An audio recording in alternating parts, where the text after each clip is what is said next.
বিচার যদি করবে তবে রহমান নাম কেন?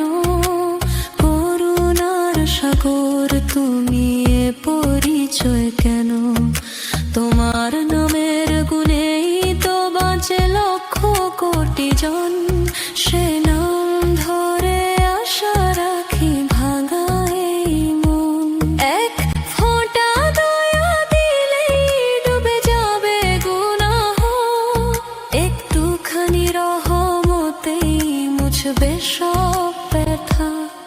তোমার দয়ায় আমার শেষ আশ্রয়স্থল।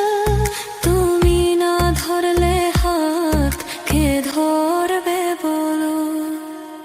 দিন ভিখারি আমি প্রভু, দরে দাঁড়িয়ে আজ মাথা নত, চোখে অশ্রু নেই কোনো সাজ। ভিক্ষা যখন চাইছি